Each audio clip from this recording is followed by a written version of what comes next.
Trees could move in a forest every night, and you probably wouldn't even notice. There are thousands of the things in even a small forest. You couldn't possibly know the position of every one. Sure, if your go-to spot had moved, you might be suspicious.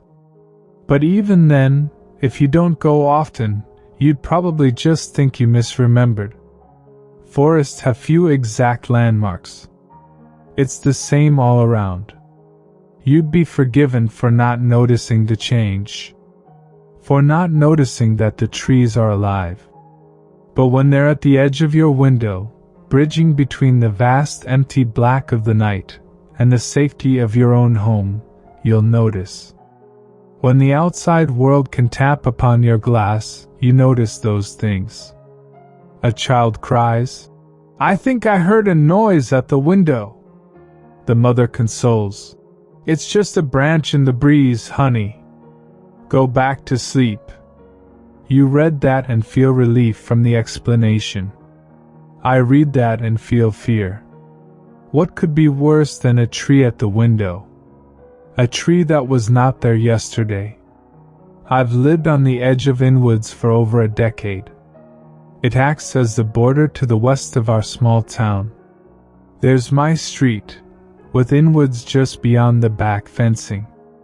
The woods continue for miles until the next town. They attempted to chop down the trees a few years back, to expand our quaint neighborhood. The project was cancelled after just a few days, in favor of expanding east instead. What made them change their minds?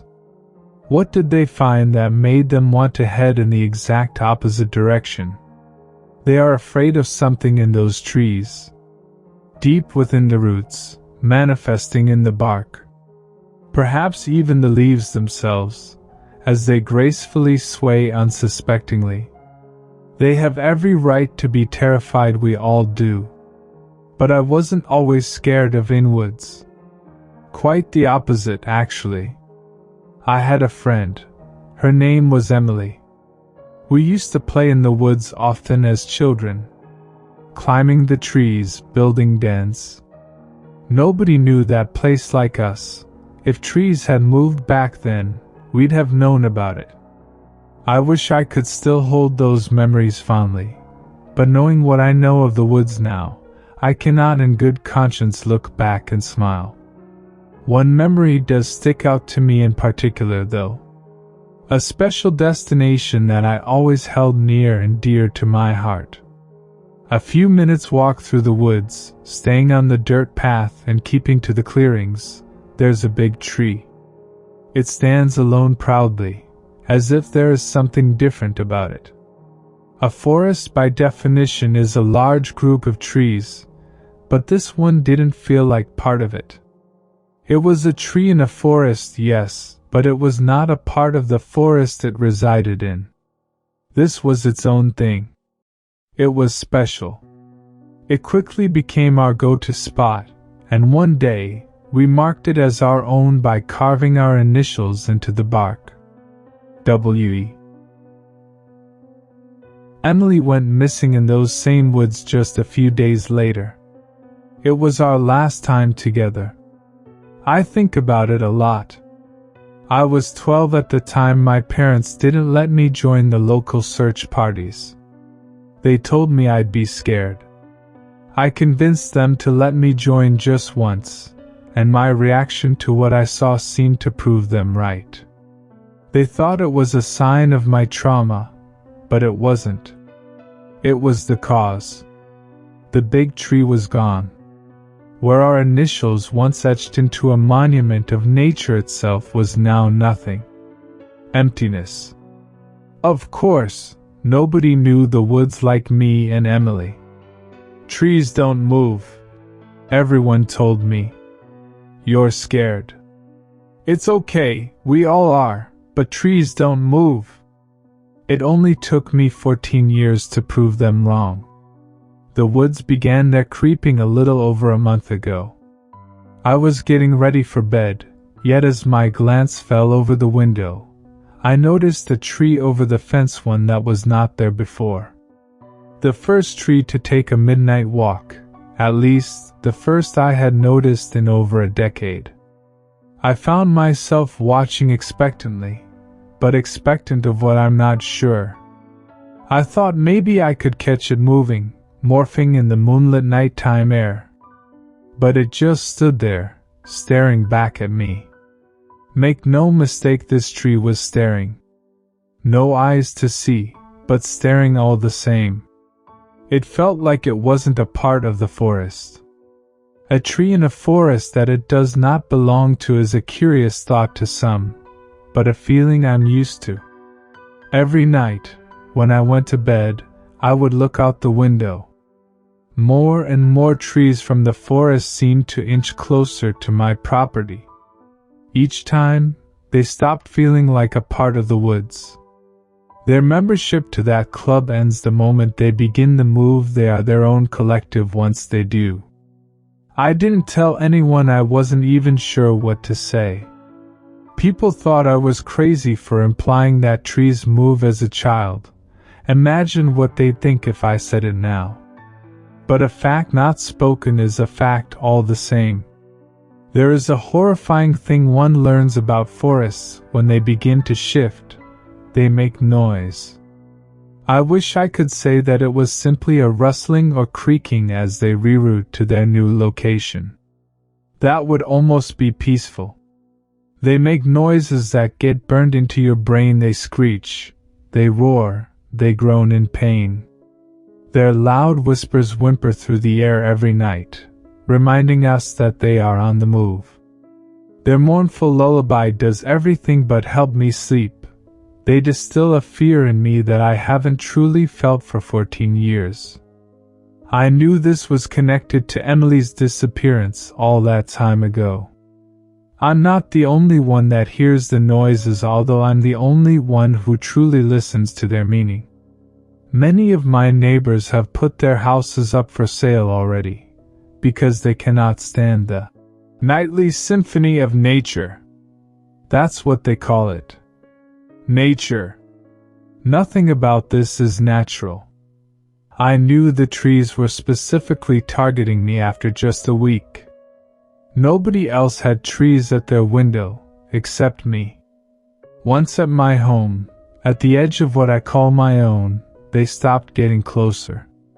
They moved every night, continuing their echoes, but they did not break through my walls to reach me. The gentle tapping of branches upon my window had an eerie rhythm to them, as if someone were knocking, asking to be let in. I could almost feel their roots below the ground, beating like veins in flesh. It only took 2 nights of that before I decided to chop the branches. I knew they'd just grow back or move to a new position, but I needed to try it. That's when I discovered why the expansion of our town was cancelled. Blood dripped from the branches as I cut them. This was not sap, this was red, oozing blood. It smelt metallic, and groans could be heard from deep within the forest with every chop of my tools. I had become the conductor of this symphony. For every chop, a loud, horrific screech echoed throughout the woods. It only took 5 before I couldn't continue. You may have noticed that I haven't referred to it as inwoods for a while. That's because, as far as I'm concerned, this is no longer inwoods. There is not a single tree that has remained in its spot. They have all chosen to disconnect themselves from inwoods by moving inwards, towards our town and my life. I'd considered selling with my neighbors, but despite all the new questions I had, this was the closest I had ever come to answering Emily's disappearance. Last week, I had a dream. I hadn't dreamt in a while, or even slept much for that matter. I dreamt of Emily, now an adult, playing among the trees. We had gone into the woods together to remind ourselves of our childhood. Isn't this fun? Emily spoke with an unclear voice in this dream, almost groans. But I could still understand her. This is I said, vaguely aware of the real world, acutely knowing that I was sleeping. I just wish you could really be here. Perhaps I never left. Perhaps I've been trying to find my way back to you. We stared at each other before she spoke again. Perhaps you can join me.